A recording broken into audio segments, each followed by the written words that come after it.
क्या होता यदि माता कैकेयी श्री राम के लिए वनवास का वर नहीं मांगती।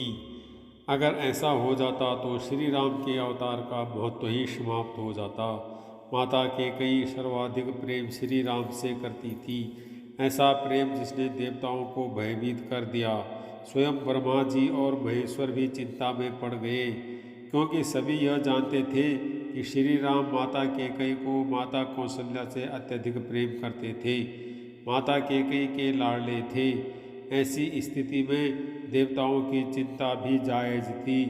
ऐसे में श्री राम जी ने बाल्यकाल में एक बार माता कैकेयी के साथ उपवन में एकांत स्थान में जाकर गंभीरतापूर्वक कहा कि हे माता, आप मुझसे कितना प्रेम करती हैं, और ऐसे में आपके प्रेम के कारण मेरा धरती पर आगमन और प्रयोजन में बाधा उत्पन्न हो सकती है। तब माता कैकेयी ने कहा कि कैसा प्रयोजन पुत्र। तब श्री राम ने माता को अपने मुख खोलकर धरती पर राक्षसों के द्वारा किए जा रहे अत्याचार की झलकियों को दिखलाया, जिसको देखते ही क्षत्रिय सिंहनी माता कैकेयी के नेत्र क्रोध से लाल वर्ण हो गए। उन्होंने तलवार खींचते हुए कहा कि मैं इसी पल से एक एक भयंकर राक्षसों का सर्वनाश कर दूंगी। राम, ऐसे पापियों को धरती पर जीवित रहने का कोई हक नहीं है, जो स्त्रियों, मुनियों, मानवों और मानवता के दुश्मन होने के साथ पृथ्वी से धर्म का नाश करने पर तुले हुए हैं। लेकिन श्री राम ने माता कैकेयी के क्रोध को शांत किया और हाथ जोड़कर कहा कि हे माता, इन्हीं के सर्वनाश हेतु मैंने अवतार लिया है, और अब आपको इसमें मेरा सहयोग करना पड़ेगा। आपको मुझे सहयोग देने का वचन देना पड़ेगा, नहीं तो विलंब से हानि ही बढ़ेगी। तब माता कैकेयी ने कहा, मैं हर तरह से तुम्हारा साथ दूंगी, मैं शपथ लेती हूँ राम तेरी। तब श्री राम ने कहा, सोच लो माता, इसमें बहुत जोखिम है। इस कार्य में सहयोग से आपको पूरी अयोध्या की जनता और सभी के निगाहों से आप गिर जाएंगी। आपको वैधव्य प्राप्त होगा। पुत्र भरत से आपको अपार कष्टकारी दुख का सामना करना पड़ेगा। तब माता कैकेयी ने कहा कि तेरे लिए हर जहर पी लूंगी राम, और क्या करना होगा। तब राम ने कहा कि हे माता, आपको पिताश्री से मेरे लिए 14 वर्ष का वनवास दिलाना होगा।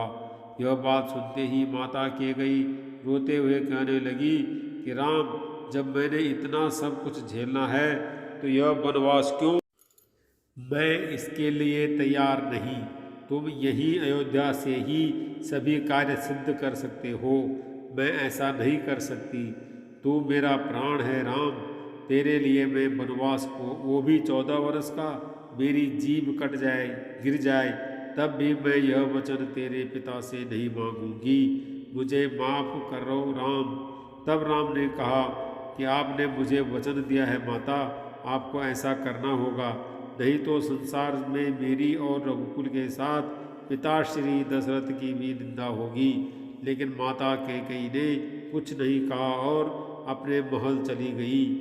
इधर देवलोकों में हाहाकार मच गया कि अब क्या होगा। तब भोलेनाथ ने सभी देवताओं को वैकुंठपति के पास भेजा कि श्री राम की लीला श्री राम ही जाने। यह कहकर वो समाधि में लीन हो गए। तब सभी देवता भगवान विष्णु के पास गए। तब श्री हरि ने कहा कि इस समय देवी सरस्वती को इस कार्य में सहयोग करने पर ही कार्य संपन्न होगा।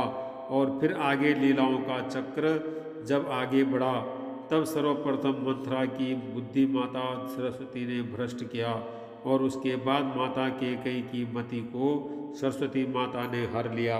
और राजा दशरथ से अपने दोनों वरदान के प्राप्ति के समय माता कैकेयी के जिह्वा पर देवी सरस्वती ने राम के लिए 14 वर्ष का वनवास और भरत के लिए अयोध्या का सिंहासन बोलवाकर होनी को आगे बढ़ाया।